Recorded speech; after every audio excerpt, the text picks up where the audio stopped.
Las señales del fin muestran que habrá guerras y terremotos en diferentes lugares. Vi volar por en medio del cielo a otro ángel que tenía el Evangelio eterno. Preparad el camino al Señor. Entonces apareció la señal del Hijo del Hombre en el cielo. Pronto aparece en el este una pequeña nube. Es la nube que envuelve al Salvador. Los sepulcros se abren y muchos de los que duermen en el polvo de la tierra serán despertados. Los hijos de Dios participan del gozo y dicha eterna.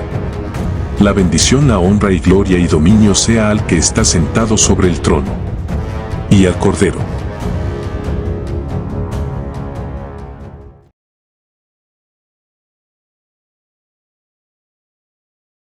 Ahora vamos a pasar a la parte importante del mensaje en esta noche. Yo invité al pastor, no sé si ustedes lo han oído mencionar, el pastor Marco Pozo. Él es de Chile. Hemos tenido un diálogo con él, y entonces yo lo invité si nos podía dar un mensaje el día de hoy, y yo le agradezco a él que escuchó la petición que yo le hice que nos dé su palabra. Así que yo creo que todos estamos contentos de tener un pastor aquí con nosotros. Él trabaja en el ministerio independiente, sostén propio. Así que es un privilegio, ¿no?, de tenerlo aquí con nosotros. Así que a todos los hermanos, démosle la bienvenida al pastor Marco. Le dejamos su tiempo a usted para que nos exponga la palabra del Señor en esta noche. Y para usted, bienvenido. Muchas gracias. Muchas gracias. ¿Se escucha? Entonces tenemos a un mensajero. Sí, amén. Amén. Amén, amén. Amén. Bienvenido. No sé si acaso se escucha. Tiene apagado el micrófono el pastor. Pastor, tiene apagado el micrófono. ¿Aló? ¿Me escucha? ¿Me escucha? Ahora sí.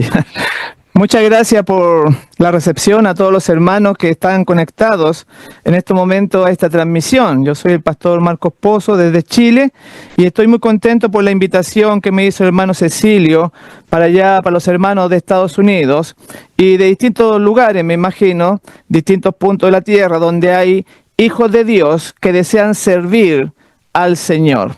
Y el mensaje para esta noche lo encontramos en el libro de Apocalipsis, en el capítulo 14 y versículo 6, el famoso y poderoso mensaje del tercer ángel. Y dice ahí: vi volar por en medio del cielo otro ángel que tenía el Evangelio eterno. Nosotros sabemos estos mensajes que va a ser predicado a toda nación, tribu, lengua y pueblo. El segundo mensaje habla de la caída de Babilonia. Y el tercero, si alguno adora a la bestia y a su imagen. Estos mensajes tienen mucha importancia ahora en nuestros días, con los cambios que están apareciendo en el mundo, sobre todo con este gran acontecimiento mundial de la elección del Papa León XIV, o Robert Francis Prevost, que se le llama. Como ahora en una persona, en la persona del Papa, se une Estados Unidos con Roma. Esto es muy significativo. Pero lamentablemente hay muchos hermanos que, aunque se sabe que la Iglesia Adventista del Séptimo Día tiene que dar el mensaje de los tres ángeles, como que estos hermanos se han confundido diciendo de que ahora felicitan al catolicismo por tener un nuevo líder, que es una obra majestuosa, que Dios bendiga al Papa. ¿Cómo es posible que hermanos adventistas bendigan al hijo de la perdición? Vamos a estudiar un poquito en esta noche lo que está sucediendo y nuestra posición como adventistas del séptimo día ante los eventos finales. Y escuchen bien, mis hermanos, porque el motivo por el cual Dios levantó esta iglesia es dar el mensaje de los tres ángeles. Entonces tenemos que tener muy claro nuestra labor. En Evento de los Últimos Días, en la página 14 dice: dijo mi ángel acompañante, su obra es terrible, Su misión es tremenda. Es el ángel que ha de separar el trigo de la cizaña y sellar o atar el trigo para el granero celestial. Estas cosas debían absorber completamente la mente y la atención. Terrible mensaje el que sale ahí, que como pueblo dice que el mensaje va a separar el trigo de la cizaña, va a producir un zarandeo en cada persona que no tiene su fe anclada a la roca que es Jesús. Y dice la mensajera del Señor, para nosotros que creemos en el Espíritu de Profecía, en el linaje de Huay, dice que estas cosas debieran absorber completamente la mente y la atención. Sobre todo en estos tiempos difíciles que estamos viviendo, de cambios continuos, de un Papa Agustino, como hace unos días atrás estuve transmitiendo para la Argentina, y ahí mencionaba la cita de Elena G. de Huay que habla de que ellos perseguían, San Agustín perseguía a los herejes, que es más o menos la línea que tiene este nuevo Papa, por algo escogió ese nombre.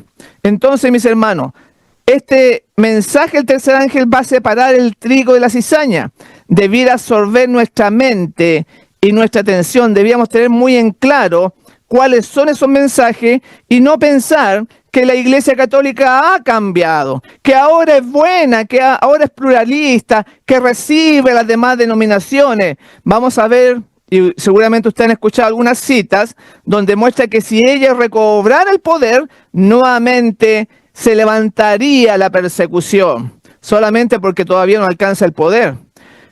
Y como recién dije, se está centrando todo el poder en un solo hombre, la influencia de Estados Unidos en este nuevo Papa y Roma. Además de eso, tenemos un presidente allá en el país del norte, y lo menciono porque tiene que ver con el cordero que habla como dragón. Ese es el lugar donde Estados Unidos, donde va a brillar la mayor luz, pero al mismo tiempo va a haber las mayores tinieblas.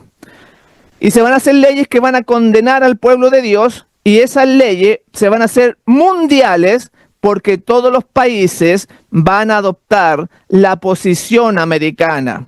Y con este nuevo presidente también, con Donald Trump, que se identifica a él como cristiano, pero presbiteriano. O sea, ellos, los presbiterianos, tienen que ver con la tradición reformada de Juan Calvino y otros reformadores que enfatizaron que el sábado judío ya no es obligatorio. Noten, por favor, que el principio de dedicar un día al culto y descanso permanece. Claro, ellos dan énfasis de que hay que descansar, pero que no es el sábado, que el sábado ya pasó al Antiguo Testamento. Entonces el presidente guarda el día domingo, porque los presbiterianos guardan el día domingo. ¿Y qué decir de la esposa? Melania Trump, que es católica practicante. Se le vio también a ella poniendo flores a la estatua de la Virgen María. Ella se casó allá con el presidente Donald Trump en una iglesia episcopal allá en Palm Beach, en Florida. Así que, y bueno, y también bautizó a su hijo Barron Trump.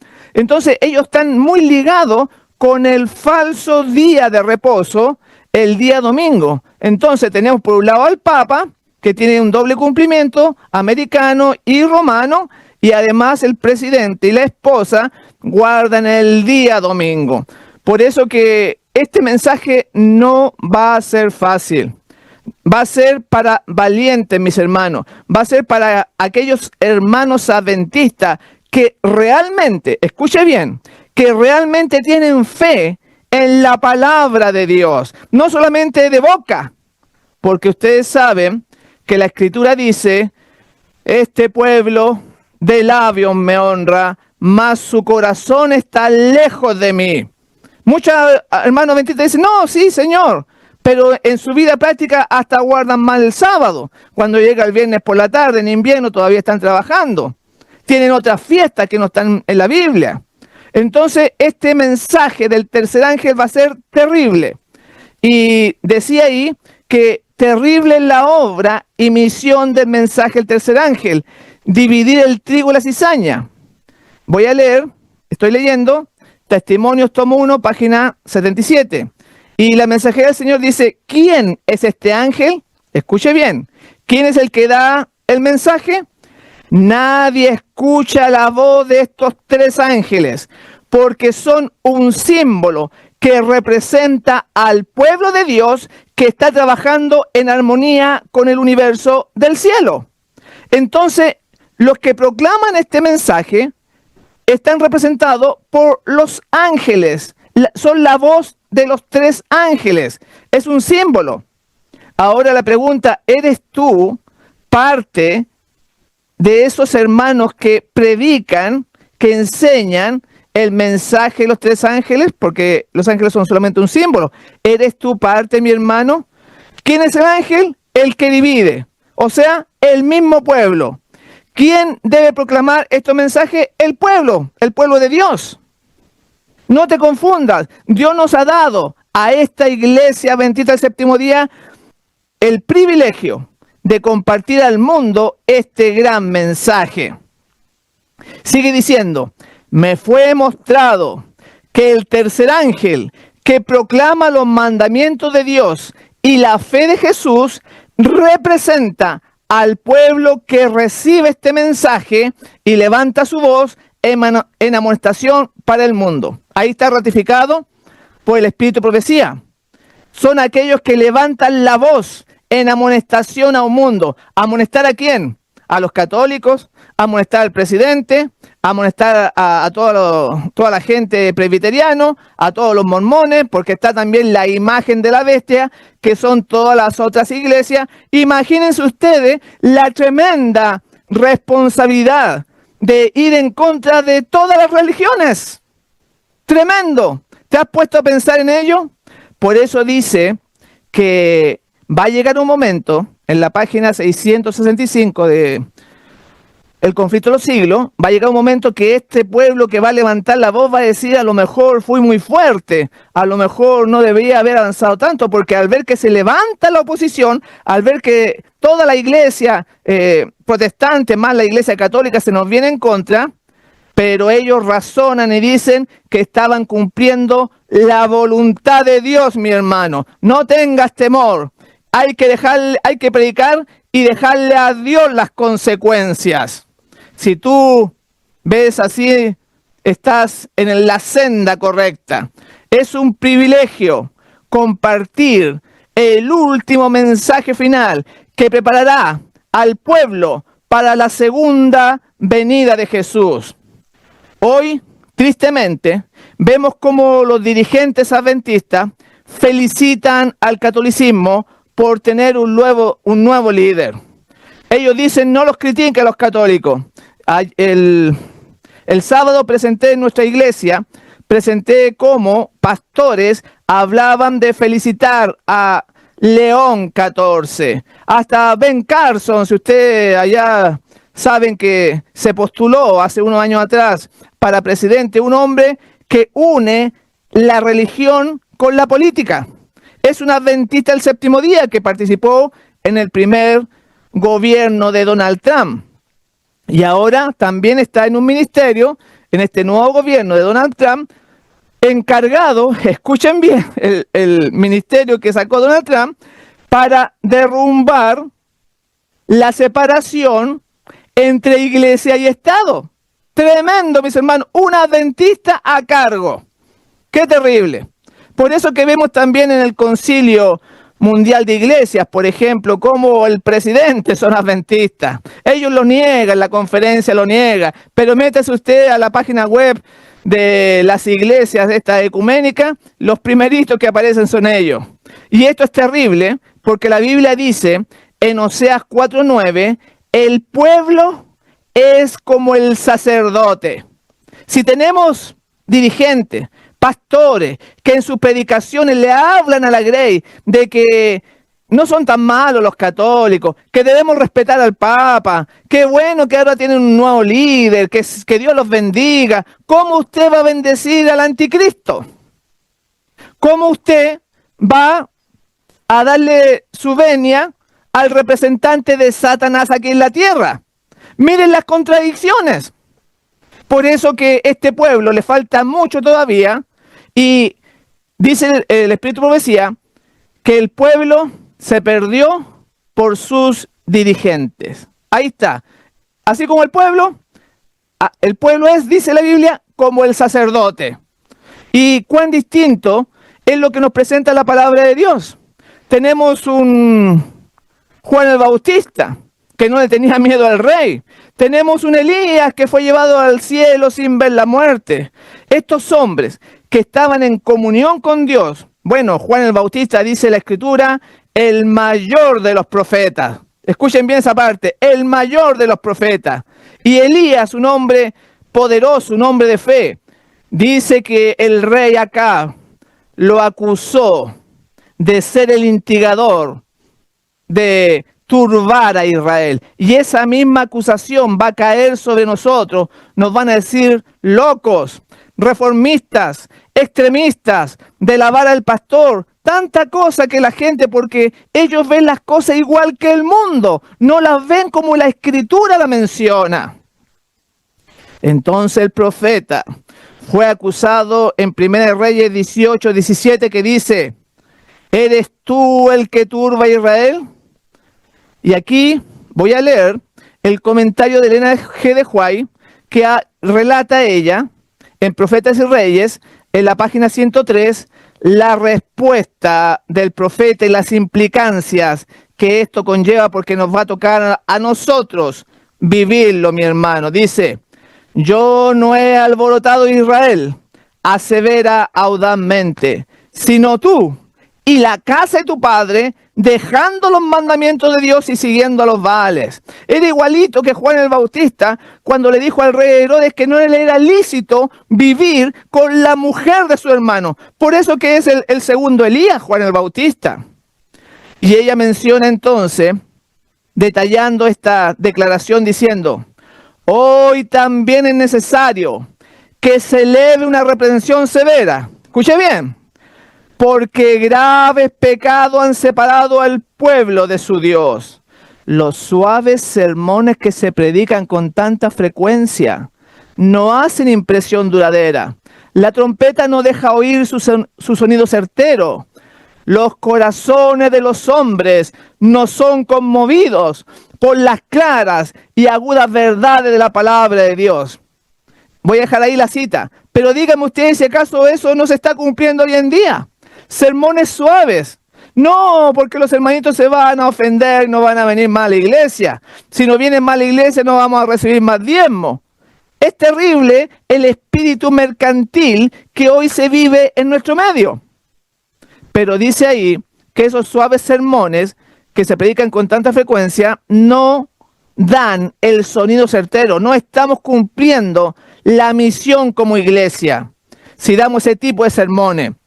Sigue diciendo: son muchos los cristianos profesos que dirían, si expresasen sus sentimientos verdaderos, ¿qué necesidad hay de hablar con tanta claridad? Podrían preguntar también, ¿qué necesidad tenía Juan el Bautista de decir a los fariseos: oh generación de víboras, ¿quién os enseñó a huir de la ira venidera? ¿Había acaso alguna necesidad de que provocase la ira de Herodías, diciendo a Herodes que era ilícito de su parte vivir con la esposa de su hermano? El precursor de Cristo perdió la vida por hablar con tanta claridad. ¿Por qué no podría haber seguido él su camino sin incurrir en el desagrado de los que vivían en pecado? Noten por favor estas declaraciones que está haciendo el Espíritu de Profecía. Y eso es lo que dicen muchos hermanos. Háblale desde el amor, háblale de la misericordia. Está bien y hay que hacerlo, y es una parte del Evangelio. Pero la Biblia nos presenta ley y Evangelio, las dos cosas van unidas. También tenemos que obedecer, mis hermanos. Tiene que haber un equilibrio, no podemos ser como los pentecostales solamente que dan una parte de la Escritura. Entonces, esto que estoy leyendo durante la semana se ha cumplido porque me han llamado personas por WhatsApp diciéndome que no critique a la Iglesia Católica, pero ellos son adventistas. Por Facebook me dicen también que el Papa hay que respetarlo, no hay que ofenderlo. ¿Qué clase de hermanos son esos? ¿Podríamos nosotros pensar que ellos ya están en la buena senda? Cuando el mensaje del tercer ángel, mis hermanos, va a ser dada, cuando comienza el capítulo 14 de Apocalipsis, muestra quiénes van a dar el mensaje de los tres ángeles. Son los 144,000. ¡Qué bárbaro! Ellos lo van a dar en forma perfecta, con poder. 144,000 hermanos o hermanas que van a dar el mensaje con el poder de Elías. Y no van a andar con medias tintas, porque ahí se va a cumplir la proclamación perfecta y final, con poder. Entonces, nosotros no podemos decir que debemos hablar suavemente. Si el precursor de Cristo, Juan el Bautista, hablaba con tanta claridad, aquí dice por qué no podría haber seguido él su camino sin incurrir en el desagrado de los que vivían en pecado. Claro, el que vive en pecado se te va a enojar, te va a ofender, pero está el otro lado, que el honor de Dios, la voluntad de Dios, tenemos que darla a conocer, si no, ¿cómo vamos a preparar el camino al Señor? Sigue diciendo la cita: así han arguido los hombres que deberían haberse destacado como fieles guardianes de la ley de Dios. Cuando dice arguido, quiere decir que han alegado, razonado. Así han razonado los hombres que debieran haberse destacado como fieles guardianes de la ley de Dios, hasta que la política de conveniencia reemplazó la fidelidad y se dejó sin reprensión al pecado. ¿Cuándo volverá a oírse en la iglesia la voz de las reprensiones fieles? Y ahí estamos con el problema nuevamente, que no se reprende el pecado, se deja que se haga como a los hermanos le parece. Pero si usted es el dirigente, usted es el pastor, usted es el anciano, tiene que guiarlo de acuerdo a las sagradas escrituras. Si usted hace la vista gorda, entonces no está cumpliendo la misión que Dios le encomendó. Porque pecado no es solamente transgresión de la ley.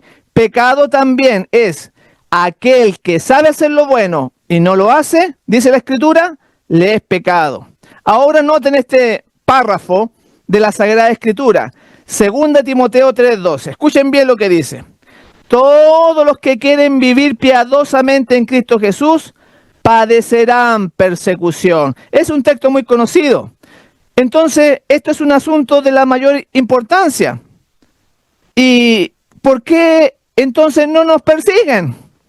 Claro, si el gobierno, cuando dice pónganse el pinchazo en el hombro, no puedo decir ni el nombre porque nos censuran, muchos hermanos adventistas lo hicieron. Pastores encumbrados lo hicieron. Cuando nosotros tenemos una medicina superior, la reforma en la salud inspirada por Dios, pero el hombre prefiere soluciones humanas. Incluso muchos ministerios independientes, como, bueno, no lo voy a nombrar, pero de allá de Estados Unidos, famosos, que recibieron dinero también. La iglesia adventista recibió dinero por promover este pinchazo que se ponía en el brazo. Entonces, vemos la Navidad, vemos la iglesia la Navidad, vemos el Año Nuevo, vemos el Día de la Madre, vemos el Día del Profesor, vemos tanta cosa que no está en la Biblia: teatro, mimos, títeres. ¿Para qué? Para entretener a la gente. Si hoy en día son 17 o 20 millones de adventistas, pero ¿cuántos serían fieles? Entonces, vuelvo a la pregunta: ¿por qué no somos perseguidos? Porque decía ahí Timoteo: todos los que quieren vivir piadosamente en Cristo Jesús padecerán persecución. ¿Usted ha caído en la cárcel en algún momento? ¿Ha sido perseguido? ¿Ha sido vilipendiado? Cada uno sabe. Pero si nosotros viviéramos piadosamente, ya la persecución se hubiera desatado hace tiempo. Si hiciéramos la voluntad de Dios como Jesús cuando vino acá al mundo, solamente lo pudo soportar 33 años y medio y lo mató. También Caín mató a Abel. Y así está la historia teñida con sangre, porque somos como los salmones, estos peces que van contra la corriente. La Mensajera del Señor, en el Conflicto de los Siglos, la página 52, va a detallar este versículo de 2 Timoteo 3:12. Dice así: ¿por qué entonces parece adormecida la persecución en nuestros días?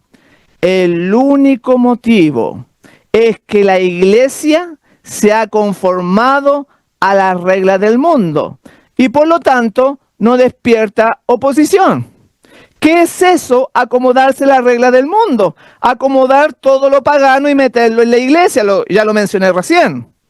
Sigue diciendo: si el cristianismo es aparentemente tan popular en el mundo, ello se debe tan solo al espíritu de transigencia con el pecado, a que las grandes verdades de la palabra de Dios son miradas con indiferencia y a la poca piedad vital dentro de la iglesia. ¿Sabe lo que es la piedad vital?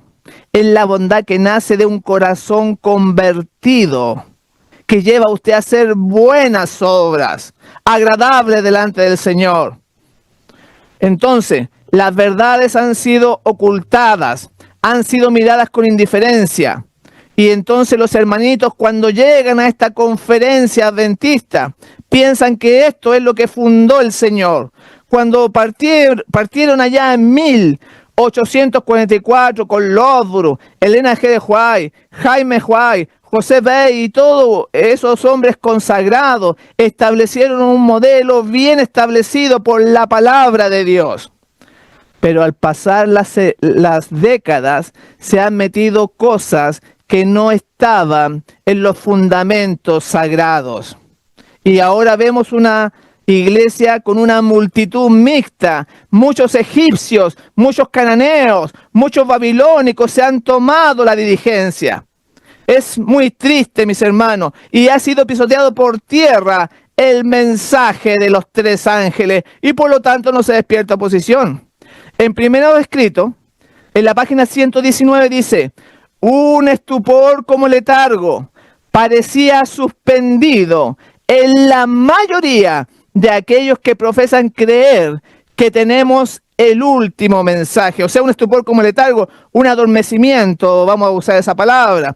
Están relajados, olvidando que somos responsables por la luz que hemos recibido. Antiguamente nos conocían como el pueblo del libro. Hoy en día los hermanos tienen muy poco fundamento bíblico. No saben idea, no saben dónde están parados en los tiempos de la profecía, de las escrituras. No se han leído la Biblia del Génesis hasta el Apocalipsis, mucho menos los libros del Elena G. de White. Esa es la realidad, por eso que hay un adormecimiento como letargo. Si había eso en los tiempos de la hermana White, 100 años atrás, ¿cómo podría ella describirlo hoy en día? La Escritura dice: porque debiendo, mis hermanos, si tú ya llevas tiempo en la iglesia, porque debiendo ser ya maestros, escuche, maestros después de tanto tiempo, ¿por qué no predica? ¿Por qué no enseña? ¿Por qué no lleva la luz a las personas? Dice la Escritura: todavía tenéis necesidad de que os vuelva a enseñar cuáles son los primeros rudimentos de la palabra de Dios, y habéis llegado a ser tales que tenéis necesidad de leche y no de alimento sólido. Y todo aquel que participa de la leche es inexperto en la palabra de justicia. ¿Cómo vamos a dar estos mensajes terribles si nosotros estamos tomando leche todavía? El alimento sólido es para aquellos que se ejercitan, aquellos que practican, aquellos que leen, que estudian, que viven la palabra del Señor, que luchan cada día para obtener el carácter de Jesús. ¡Qué maravilla! Que le ruegan al Señor por el Espíritu Santo para ser transformados, para que nos quite todos estos defectos de carácter heredados o cultivados. Mis hermanos, La mera profesión de fe no nos va a salvar. La Escritura dice: en vano me honran, enseñando mandamiento de hombre como mandamiento de Dios. La palabra de Dios nos amonesta claramente a no poner nuestra obediencia en el desvalido agente humano. Nosotros, como adventistas del séptimo día, hemos sido llamados por comisión divina a dar el mensaje del tercer ángel al mundo, el cual es una cadena perfecta de verdades. Y uno de esos eslabones importantes es la de libertad de conciencia. Libertad en asunto en que solo tiene que ver el hombre y Dios. El mensaje del tercer ángel nos amonesta en contra de la marca de la bestia, o sea, el papado, y su imagen. ¿Qué es lo que es la imagen? Tengo que explicarlo. La unión del protestantismo apóstata. Recién lo mencioné. Cuando se unan e influencien al gobierno de Estados Unidos, los mormones, los testigos de Jehová, presbiterianos, pentecostales, toda esa gente estará haciéndose la imagen de la bestia profetizada en Apocalipsis 13, que en estos momentos se está formando. Ya quizá ustedes conocen la noticia que el presidente Trump está trabajando para derrumbar la separación, echarla al suelo y que no se separe la iglesia del Estado. Y que se va a instaurar la marca de la bestia, que es una ley dominical, y que bajo este sistema el hombre se le usurpa la libertad de conciencia para adorar a Dios de acuerdo a sus convicciones. La religión se impone por la fuerza, en otras palabras. El hombre es hecho siervo del hombre y a Dios se le usurpa la lealtad que tan solo a Él pertenece. En otras palabras, vamos a decir que es un sistema jerárquico que coloca al hombre por encima del hombre. Claro, cuando el Papa diga ahora el domingo y no el sábado, las palabras y las leyes de los hombres tendrán mayor autoridad que la ley de Dios. Entonces, si usted se está acostumbrando a seguir a un líder, a seguir a un dirigente, y no a la palabra de Dios, está preparando su molde para ese gran y terrible evento donde va a ser probada nuestra fe. En el conflicto de los siglos, en la página 651 dice: solo los que hayan fortalecido su espíritu con las verdades de la Biblia podrán resistir en el último gran conflicto. Toda alma ha de ser pasada por la prueba decisiva.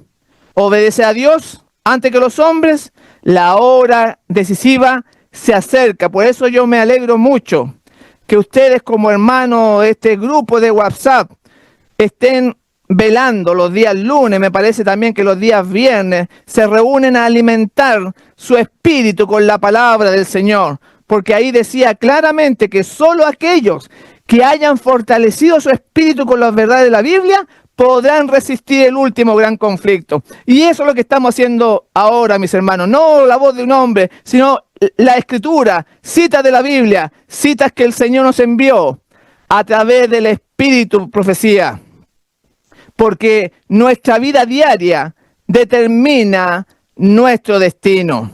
Si ahora estás tomando decisiones que van más al mundo que a Dios, te va a ser más fácil entonces en el futuro irte para el lado contrario. En vez de ser perseguido, vas a ser perseguidor. Los que se unen con el mundo reciben su molde, mi hermano, y se preparan para la marca de la bestia. Los que desconfían de sí mismos, se humillan delante de Dios y purifican sus almas, obedeciendo a la verdad. Noten que debemos obedecer la Sagrada Escritura a pesar de la oposición. Son los que reciben el molde celestial y se preparan para tener el sello de Dios en su frente. Cuando se promulgue el decreto y se estampe el sello, su carácter permanecerá puro y sin mancha para la eternidad. Gloria al Señor por eso. Gloria al Señor por todos aquellos que están purificando su vida, obedeciendo la verdad. ¿Eres tú uno de ellos? ¿Le estás pidiendo al Señor cambios en tu vida? ¿Hay pecados que te están separando del Eterno? Cada uno lo sabe. Pero tengo que decir que el papado es la religión de la naturaleza humana. Está hecha para arrullar la conciencia del pecador. Entonces, nuestro deber, decir las verdades, anunciar el mensaje, porque tenemos que cambiar nuestro carácter, el cual va a permanecer puro y sin mancha, mi hermano, para toda la eternidad. Después no va a haber tiempo. No va a haber un tiempo extra para prepararnos. Tienes que aprovechar ahora. Hoy es el llamado de Dios para nuestras vidas. ¿Le abriremos la puerta de nuestro corazón? ¿O le cerraremos la puerta en la cara, como tantas veces lo hemos hecho? Es hora de un cambio. Si tú quieres diferentes resultados, diferentes frutos, tienes que actuar en forma distinta, distintas decisiones. En 1 Juan 5:4 dice, porque todo lo que es nacido de Dios vence al mundo. Y esta es la victoria que ha vencido al mundo, nuestra fe. Gloria al Señor. La fe significa confiar, estar convicto, estar seguro que Dios está a nuestro lado, y entonces venga la dificultad que venga, vamos a vencer porque hemos nacido de Dios con la ayuda del Señor. Y no es casualidad que estemos compartiendo en estos momentos esta bendita palabra que nos renueva, que nos recarga las baterías, que nos ayuda a discernir los tiempos que estamos viviendo, la gran responsabilidad en llamarnos el pueblo de Dios, el pueblo final. Y mis hermanos, voy a leer acá en Joya de los Testimonios, tomo 1, página 65, que Dios nos conduce, nos ha llevado a este punto, a usted que está escuchando y a los próximos que quizás van a escuchar esto. No es casualidad. ¿Y cuál es el propósito de Dios? Es limpiarnos, es guiarnos paso a paso para que podamos vencer al mundo. Como recién leímos, dice, Dios conduce a su pueblo paso a paso. Coloca a sus seguidores en diferentes situaciones a fin que se manifieste lo que hay en el corazón. Noten, por favor, si tú tienes falta de trabajo, si estás enfermo, estás pasando por tribulación o angustia, dice que Dios nos conduce nuestra vida paso a paso, nos pone en distintas situaciones a fin de que se manifieste lo que hay en el corazón, lo que está oculto, así como a Pedro que dijo, Señor, si todos te dejaren, yo no te voy a abandonar. Era Pedro sincero en ese momento, pero no conocía su corazón hasta que se halló en la situación y negó al Señor. Ahí salió. Entonces sigue diciendo, algunos soportan ciertas pruebas, pero fracasan en otras. A medida que se avanza en este proceso, el corazón es probado un poco más severamente. Si los que profesan ser hijos de Dios encuentran que su corazón se opone a esta obra directa, deben convencerse de que tienen que hacer algo para vencer. Si no quieren, serán vomitados de la boca del Señor. O sea, si tú no quieres cambiar, no haces todos los arreglos en tu vida que se necesitan, dice que tú le das náuseas al Señor, así, y se provoca un vómito. Si no quieren ser vomitados de la boca del Señor, terrible. Dijo el ángel, Dios irá probando cada vez más de cerca a cada uno de sus hijos. Algunos están dispuestos a aceptar un punto, pero cuando Dios los prueba en otro, lo rehuyen y retroceden, porque hiere directamente algún ídolo suyo. Así tienen oportunidad de ver lo que hay en su corazón que los aísla de Jesús. Hay algo que aprecia más que la verdad y su corazón no está preparado para recibir a Jesús. Noten que somos probados, así como fue probado Adán y Eva, porque tenemos que mostrar en esta guerra de fe que realmente confiamos en Dios a pesar de las dificultades, a pesar de los obstáculos, a pesar de cualquier problema que el enemigo nos pueda poner. Y eso fue lo que demostró Jesús cuando vino acá, que se mantuvo fiel a pesar de las tentaciones. Por ejemplo, en el desierto, 40 días sin comer. Vino el enemigo y lo tentó. A través de su vida trató de hacerlo caer. Y tenemos hombres, varones santos, Jeremías, Isaías que fue cerrado, Elías que se fue al cielo sin ver la muerte, mis hermanos, tremendo. No pecó, no tuvo pecado de muerte Elías, ni Enoc. Entonces, esta es una batalla de fe.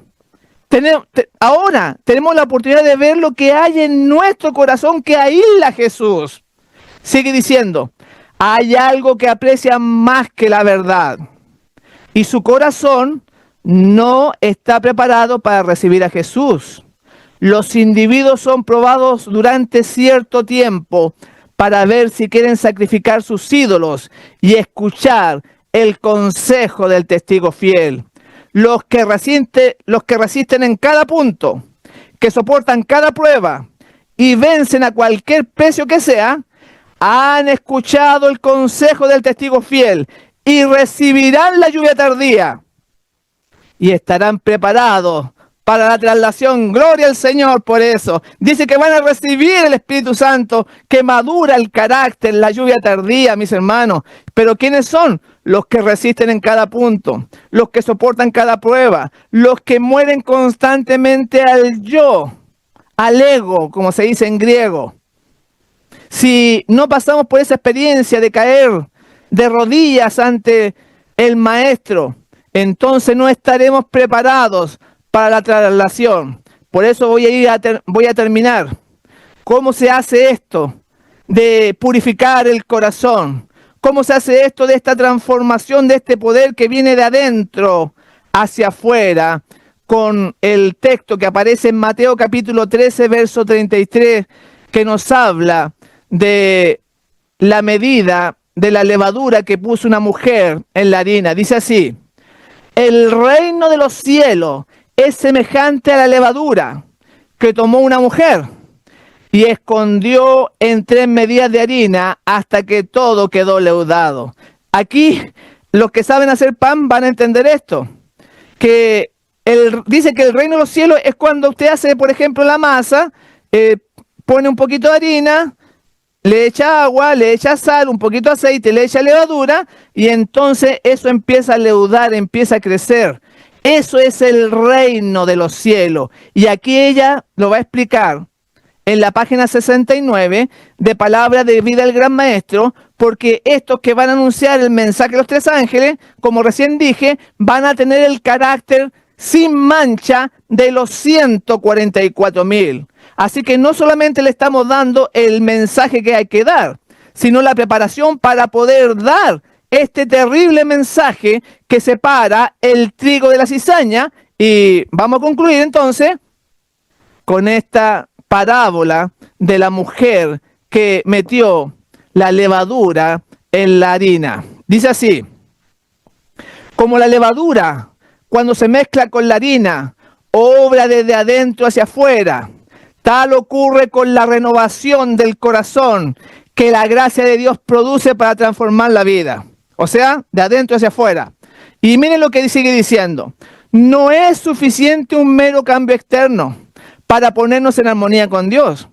Noten esta frase: no es suficiente un mero cambio externo. O sea, muchos empiezan sacándose cosas, no comen carne, supongamos, no toman Coca-Cola, hacen cambios externos y piensan que eso es el cristianismo para ponerse en armonía con Dios.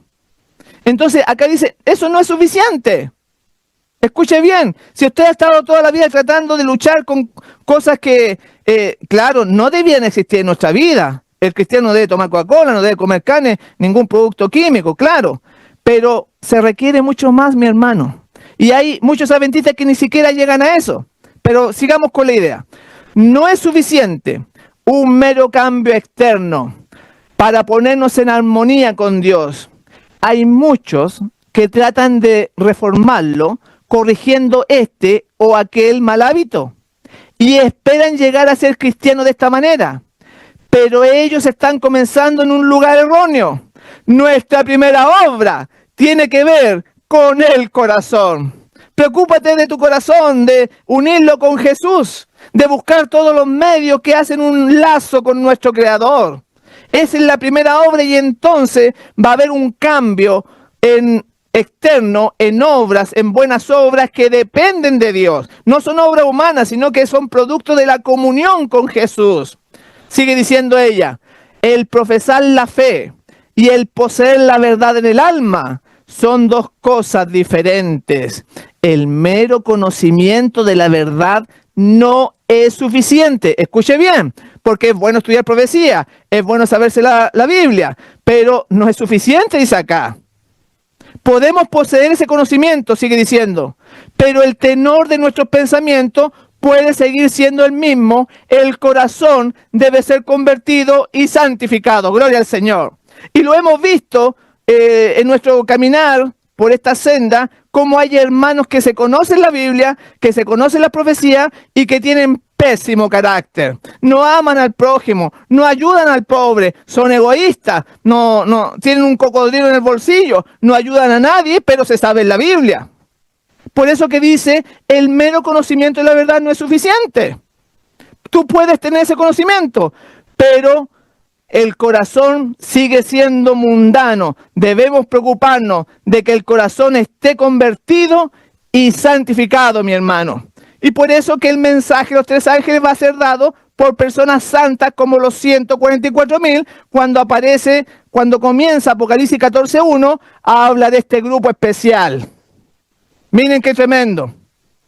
Y ahí van a tener todo el amor para ayudar a aquel que está en tinieblas. No importa las consecuencias. Él va a ser como Juan el Bautista, que dijo, es necesario que él crezca y que yo mengua. Había muerto al yo, Juan el Bautista, y ensalzaba a Jesús en su vida, mi hermano. Qué bonito, qué hermoso. Sigue diciendo, las inclinaciones naturales son mitigadas y sometidas. Cuando la levadura, cuando el reino de Dios entra en tu corazón, nuevos pensamientos, nuevos sentimientos, nuevos motivos son implantados. Se traza una nueva norma del carácter, la vida de Jesús. La mente es cambiada. Las facultades son despertadas para obrar en nuevas direcciones. Así que hay una renovación, hay un cambio completo. Y dice en la página 71, a menudo se levanta la pregunta, ¿por qué entonces hay tantos que pretenden creer en la palabra de Dios en los cuales no se ve una reforma en las palabras, en el espíritu y en el carácter? Podemos ver a los hermanos que hablan igual que un mundano. Acá pregunta, ¿por qué no hay un cambio? No hay una reforma en las palabras. ¿Por qué hay tantos que no pueden soportar la oposición a sus propósitos y planes?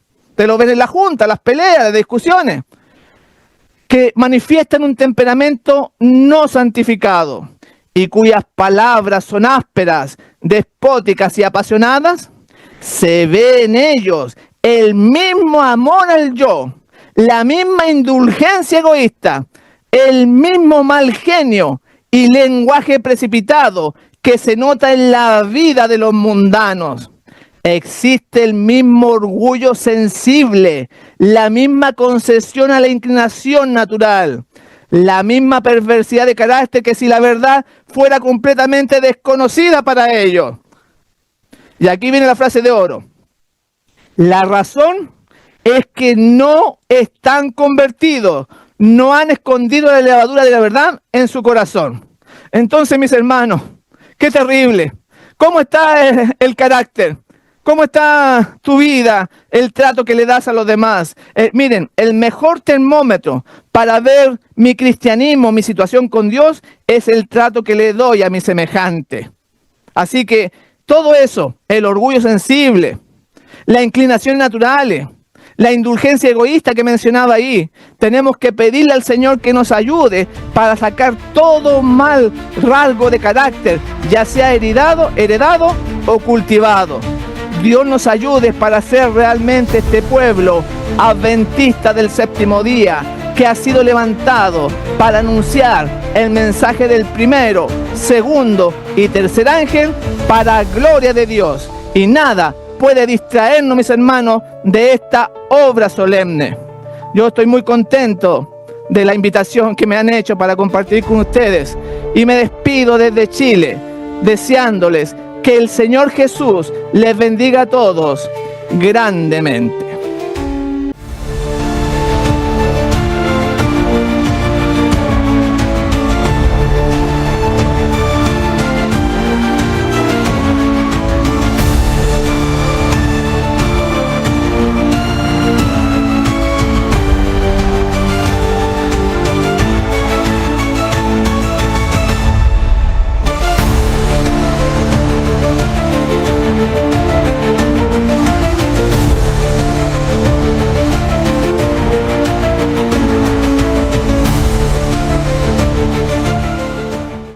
Damos gracias a Dios por el mensaje recibido que nos ayuda a nuestro beneficio espiritual.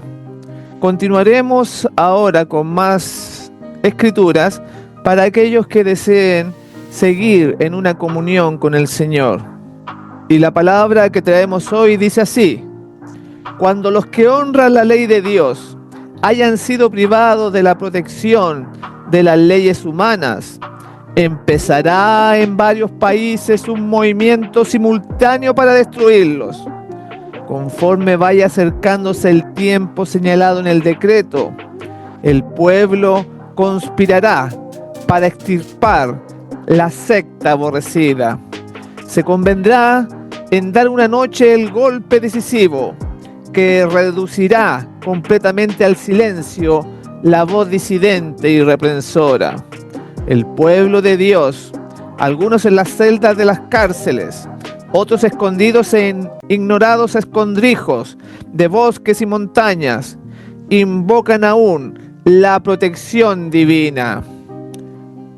Mientras que por todas partes, compañía de hombres armados, instigados por legiones de ángeles malos, se disponen a emprender la obra de muerte.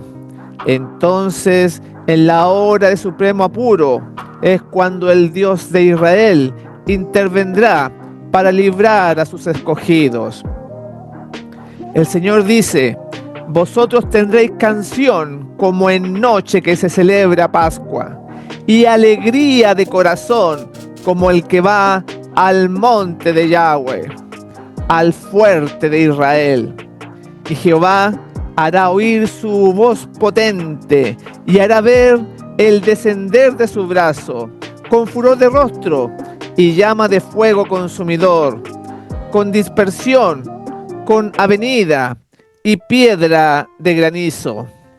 Multitud de hombres perversos, profiriendo gritos de triunfo, burlas e imprecaciones, están a punto de arrojarse sobre su presa, cuando de pronto densas tinieblas, más sombrías que la oscuridad de la noche, cae sobre la tierra. Luego, un arco iris que refleja la gloria del trono de Dios se extiende de un lado a otro del cielo y parece envolver a todos los grupos en oración. Las multitudes encolerizadas se sienten contenidas en el acto. Sus gritos de burla expiran en sus labios. Olvidan el objeto de su ira sanguinaria. Con terribles presentimientos, contemplan el símbolo de la alianza divina y ansían ser amparadas de su deslumbradora claridad. Los hijos de Dios oyen una voz clara y melodiosa que dice: enderezaos, y al levantar la vista al cielo, contemplan el arco de la promesa. Las nubes negras y amenazadoras que cubrían el firmamento se han desvanecido, y como Esteban, clavan la mirada en el cielo y ven la gloria de Dios y al Hijo del Hombre sentado en su trono. En su divina forma distinguen los rastros de su humillación y oyen brotar de sus labios la oración dirigida a su Padre y a los santos ángeles. Yo quiero que aquellos también que me has dado estén conmigo en donde yo estoy. Juan 17:24. Luego se oye una voz armoniosa y triunfante que dice: helos aquí, santos, inocentes e inmaculados. Guardaron la palabra de mi paciencia y andarán entre los ángeles. Y de los labios pálidos y trémulos de los que guardaron firmemente la fe, sube una aclamación de victoria. Es a medianoche cuando Dios manifiesta su poder para librar a su pueblo. Sale el sol en todo su esplendor. Sucédense señales y prodigios con rapidez.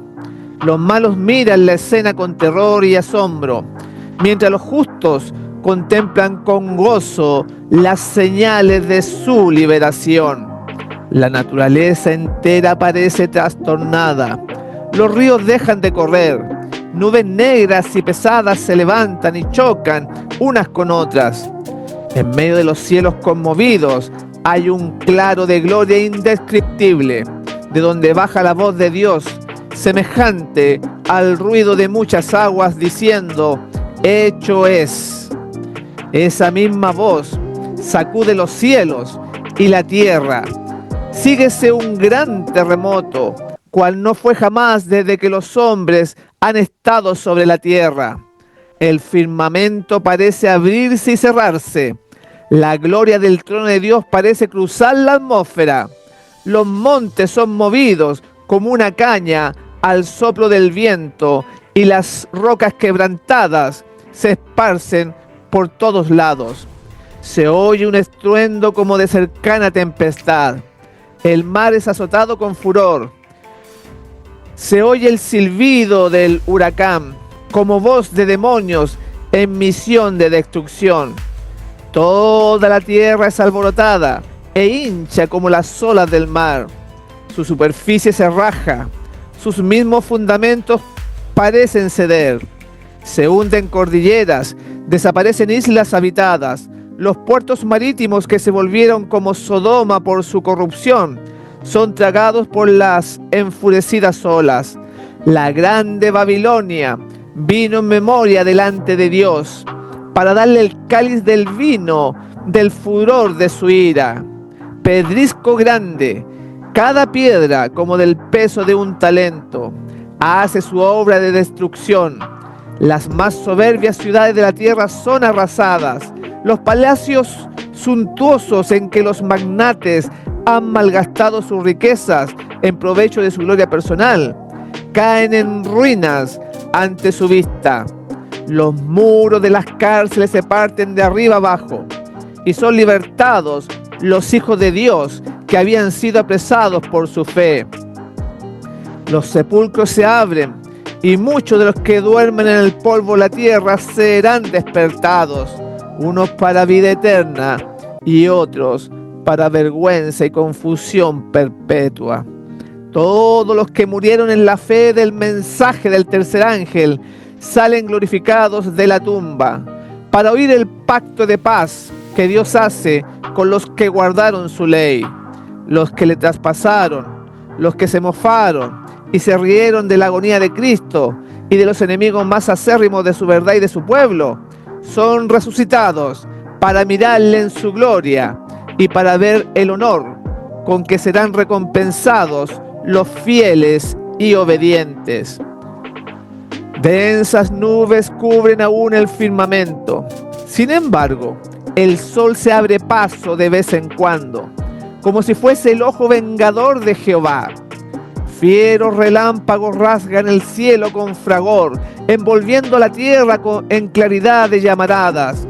Por encima del ruido aterrador de los truenos, se oyen voces misteriosas y terribles que anuncian la condenación de los impíos.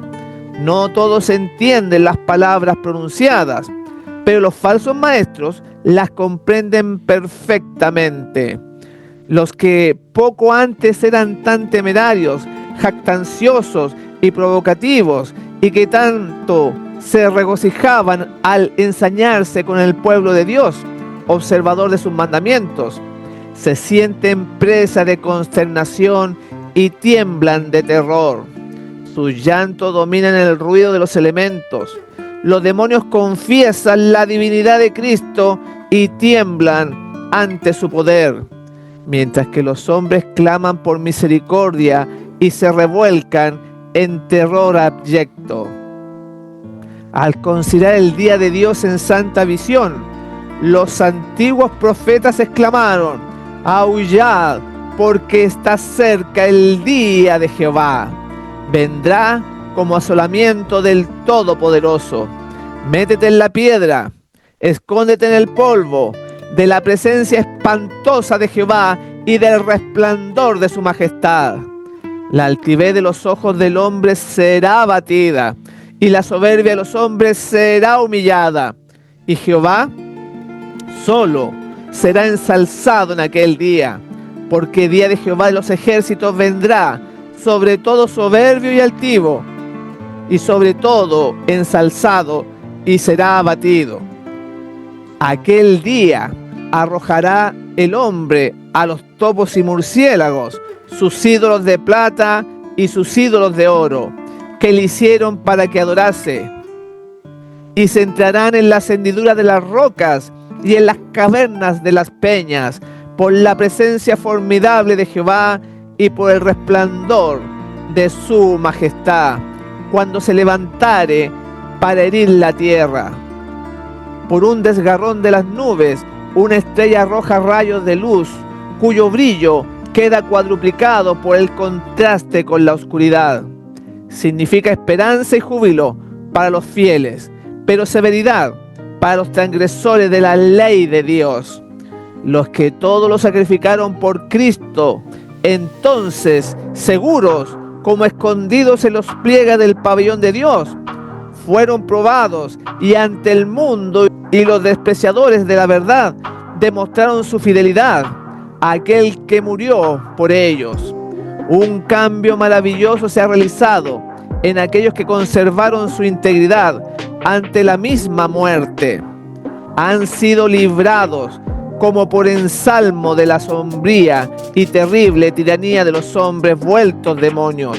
Sus semblantes, poco antes tan pálidos, tan llenos de ansiedad y tan macilentos, brillan ahora de admiración, fe y amor. Sus voces se elevan en canto triunfal.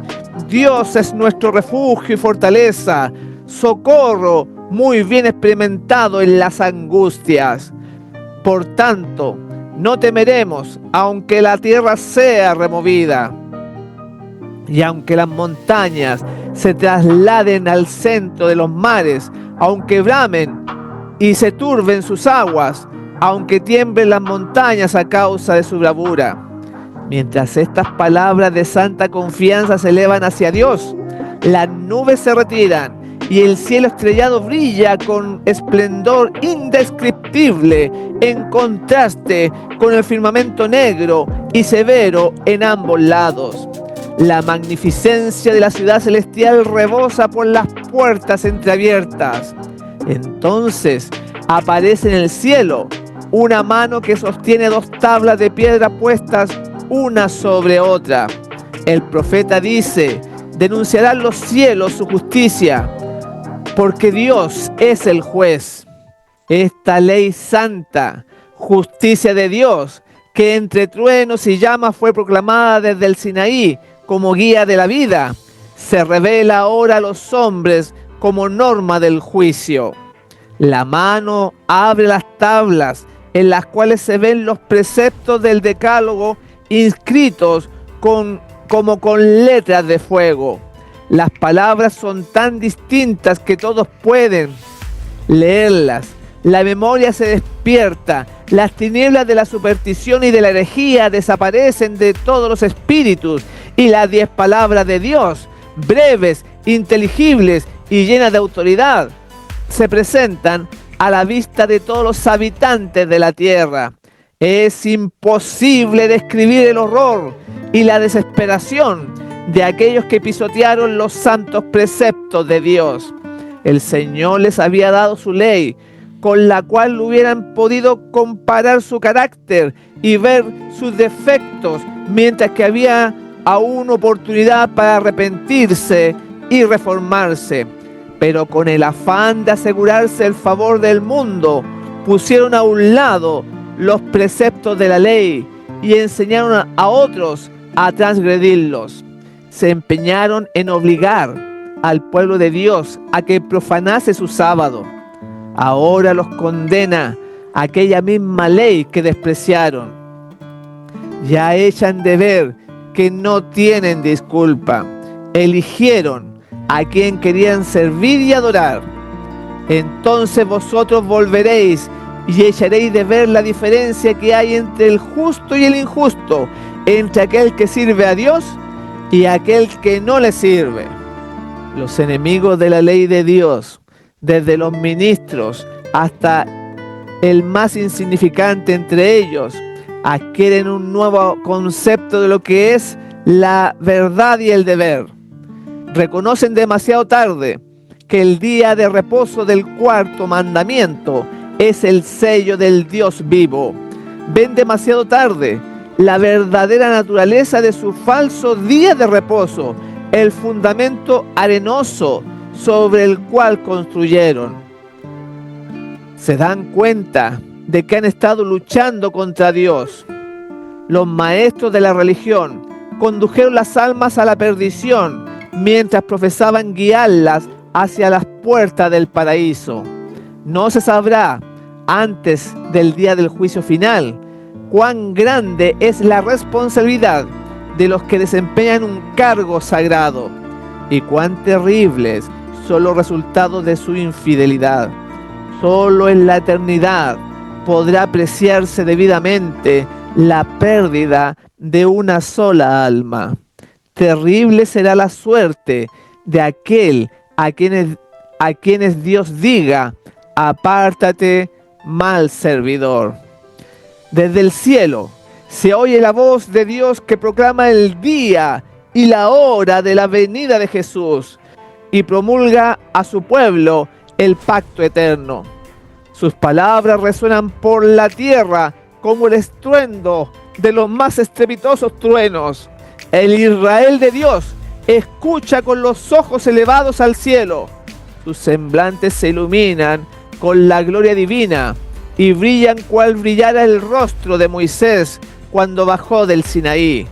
Los malos no los pueden mirar, y cuando la bendición es pronunciada sobre los que honraron a Dios, santificando su sábado, se oye un inmenso grito de victoria. Pronto aparece en el este una pequeña nube negra de un tamaño como la mitad de la palma de la mano. Es la nube que envuelve al Salvador y que a la distancia parece rodeada de oscuridad. El pueblo de Dios sabe que es la señal del Hijo del Hombre.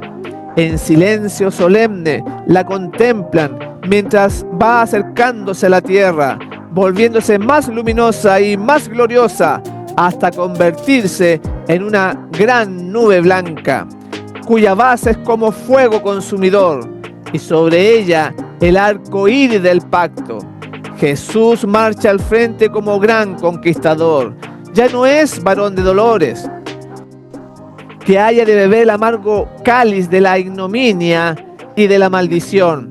Victorioso en el cielo y en la tierra, viene a juzgar a vivos y muertos. Fiel y veraz en justicia, juzga y hace guerra, y los ejércitos que están en el cielo le seguían. Con cantos celestiales, los santos ángeles en inmensa e innumerable muchedumbre le acompañan en el descenso. El firmamento parece lleno de formas radiantes, millones de millones y millares de millares. Ninguna pluma humana puede describir la escena, ni mente mortal alguna es capaz de concebir su esplendor. Su gloria cubre los cielos y la tierra se llena de su alabanza. También su resplandor es como el fuego. A medida que va acercándose la nube viviente, todos los ojos ven al príncipe de la vida. Ninguna corona de espinas hiere ya sus sagradas sienes, ceñidas ahora por gloriosa diadema.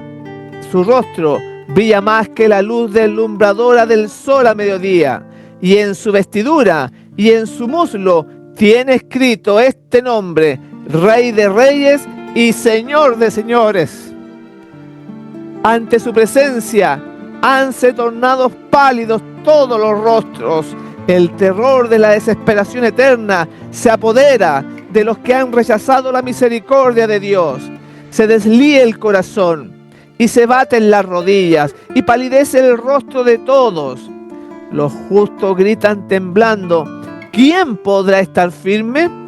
Termina el canto de los ángeles y sigue un momento de silencio aterrador. Entonces se oye la voz de Jesús que dice: bastaos mi gracia. Los rostros de los justos se iluminan y el corazón de todos se llena de gozo. Y los ángeles entonan una melodía más elevada y vuelven a cantar al acercarse aún más a la tierra. El Rey de Reyes desciende en la nube, envuelto en llamas de fuego. El cielo se recoge como un libro que se enrolla.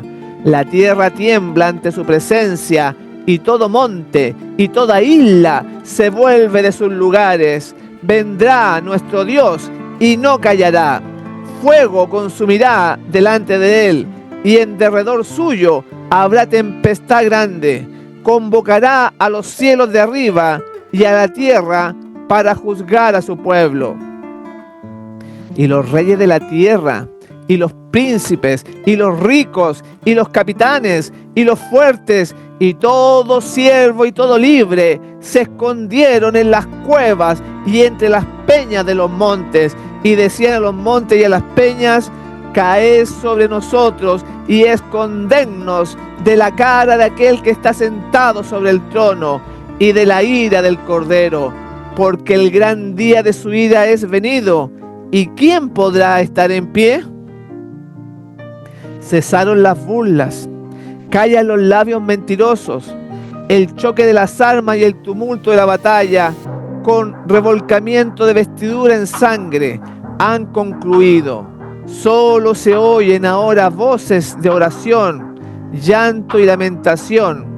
De las bocas que se mofaban poco antes, estalla el grito: el gran día de su ira es venido, ¿y quién podrá estar firme? Los impíos piden ser sepultados bajo las rocas de las montañas, antes que ver la cara de aquel a quien han despreciado y rechazado. Conocen esa voz que penetra hasta el oído de los muertos. ¿Cuántas veces sus tiernas y quejumbrosas modulaciones nos lo han llamado al arrepentimiento? ¿Cuántas veces no ha sido oída en las conmovedoras exhortaciones de un amigo, de un hermano, de un redentor? Para los que rechazaron su gracia, ninguna otra podría estar tan llena de condenación ni tan cargada de acusaciones como esta voz que tan a menudo exhortó con estas palabras: volveos, volveos de vuestros caminos malos, pues ¿por qué moriréis? Oh, si solo fuera para ellos la voz de un extraño. Jesús dice: por cuanto llamé y no quisisteis, extendí mi mano y no hubo quien escuchase. Antes desechasteis todo consejo mío y mi reprensión no quisisteis. Esa voz despierta recuerdos que ellos quisieron borrar, de avisos despreciados, invitaciones rechazadas, privilegios desdeñados. Allí están los que se mofaron de Cristo en su humillación. Con fuerza penetrante acuden a su mente las palabras del varón de dolores, cuando, conjurado por el sumo sacerdote, declaró solemnemente: desde ahora veréis al Hijo, desde ahora habéis de ver al Hijo del Hombre sentado a la diestra de la potencia de Dios, y que viene en las nubes del cielo. Ahora le ven en su gloria, y deben verlo aún sentado a la diestra del poder divino.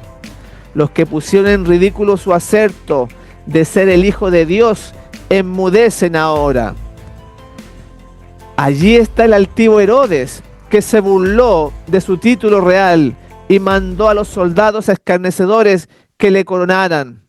Allí están los hombres mismos que con manos impías pusieron sobre su cuerpo el manto de grana, sobre sus sagradas sienes la corona de espinas y en su dócil mano un cetro burlesco.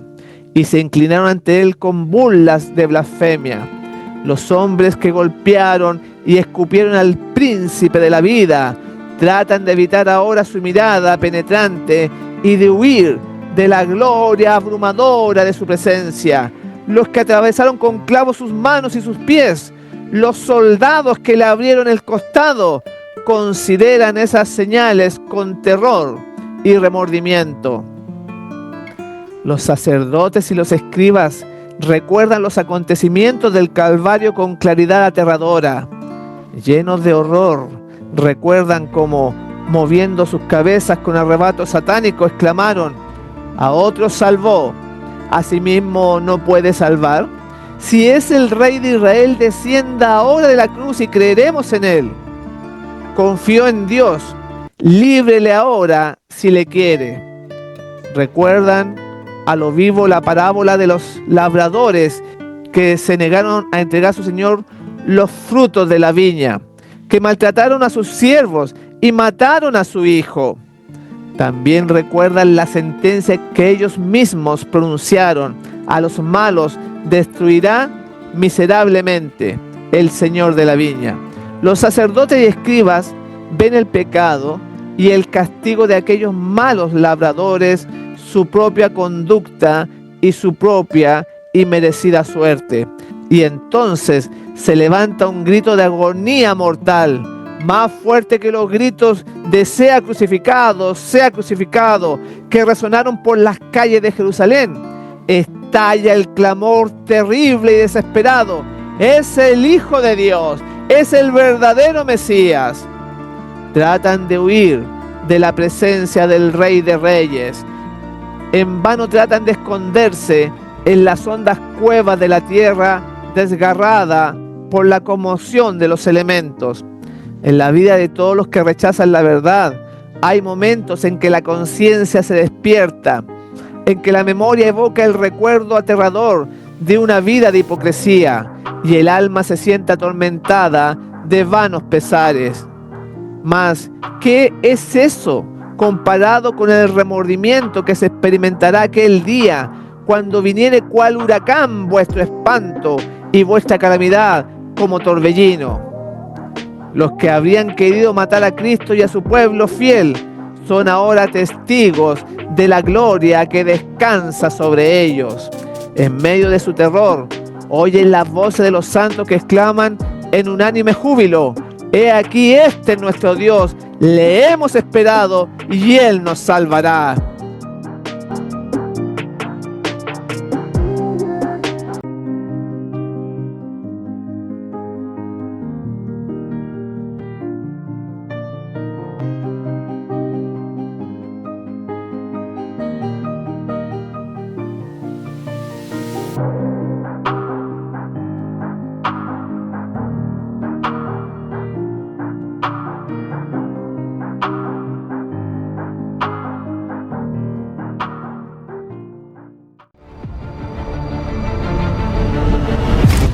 Las señales del fin muestran que habrá guerras y terremotos en diferentes lugares.